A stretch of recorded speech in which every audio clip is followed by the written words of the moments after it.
কেমন হয়। এরকম সব প্রফেশনাল মানের ফটো এডিটিং যদি আপনি আপনার হাতে থাকা মোবাইল ফোন দিয়ে এক ক্লিকেই করতে পারেন, তো আজকে আপনাদের সেই প্রসেসটি দেখাবো। তার আগে আমাদের চ্যানেলটি যারা এখনও সাবস্ক্রাইব করেননি অবশ্যই চ্যানেলটি সাবস্ক্রাইব করে দেবেন, আর লাইক কমেন্ট শেয়ার করতে বলবেন না। তো চলুন মূল টপিকে যাওয়া যাক। তো পিকচার এডিট করতে কিন্তু আপনাদের একটি অ্যাপসের প্রয়োজন হবে। তো আপনারা সরাসরি প্লে স্টোরে যেয়ে সার্চ আইকনে লিখবেন 3DLUT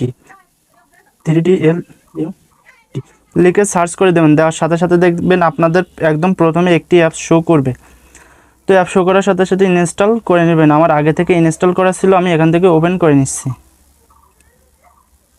ওপেন করে নেওয়ার সাথে সাথে কিন্তু অনেকগুলো অ্যালো চাইবে, আপনারা অ্যালো দিয়ে এলে এরকম একটি ইন্টারফেস আপনাদের সামনে শো করবে। তো এরকম ইন্টারফেস আসার পর এখান থেকে আপনারা ওপেন গ্যালারিতে ক্লিক করে দিবেন, বা চাইলে সরাসরি ক্যামেরা দিয়েও ফটোশ্যুট করে নিতে পারেন। তো আমি এখান থেকে একটি পিকচার চুজ করে নেব। সাপোজ আমি আমার এই পিকচারটি এখানে দিয়ে দেব। দেওয়ার পর এখান থেকে কিন্তু অনেকগুলো অপশান আপনারা পেয়ে যাবেন। নিচে ব্রাইটনেস রয়েছে, কন্ট্রাস্ট রয়েছে, হোয়াইট ব্যালেন্স রয়েছে।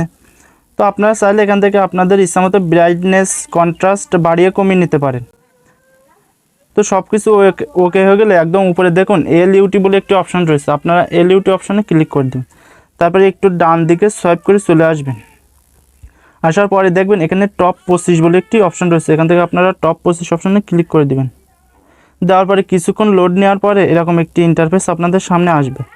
আসার পরে দেখবেন এখানে অনেকগুলো ফিল্টার বা এডিটিং নিজে থেকে হয়ে আসবে। দেখুন এসবগুলো এডিট করতে কিন্তু আমাদের অনেক সময় ফটোশপ বা বড় বড় মোবাইল অ্যাপসের প্রয়োজন হয়, যা আপনারা মাত্র এক ক্লিকেই করে ফেলতে পারবেন। তো দেখুন এটি কিন্তু এর উপরে ক্লিক করলে বিভিন্ন ভিডিও এডিট হয়ে আসছে। আসার পরে এখান থেকে যদি আপনারা একটু বাড়িয়ে কমিয়ে নেন তাহলে কিন্তু আরও দেখতে বেশি ইমপ্রেসিভ এবং সুন্দর লাগবে। তো আপনারা এখান থেকে ইচ্ছামতো একটি কালার বা ফিল্টার সিলেক্ট করে নেবেন। দেখুন তো সব কিছু ওকে করা হয়ে গেলে উপরে কানিতে থাকা যে টিক অপশান রয়েছে আপনারা টিক অপশানে ক্লিক করে দেবেন।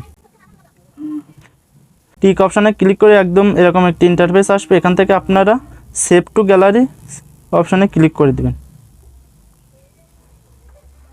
তো সেভ টু গ্যালারি অপশানে ক্লিক করার পরে কিন্তু আপনাদের পিকচারটি গ্যালারিতে সেভ হয়ে যাবে। তো আশা করি বিষয়টি বুঝতে পেরেছেন। তো এভরিওয়ান, আশা করি আপনারা এডিটিং টিউটোরিয়ালটি বুঝতে পেরেছেন। তো ভিডিওটি ভালো লাগলে চ্যানেলটি সাবস্ক্রাইব এবং পেজটি অবশ্যই ফলো করে দেবেন, আর লাইক কমেন্ট শেয়ার করতে ভুলবেন না। ধন্যবাদ সবাইকে আজকের ভিডিওটি সম্পূর্ণ দেখার জন্য বা সম্পূর্ণ আমাদের সাথে থাকার জন্য।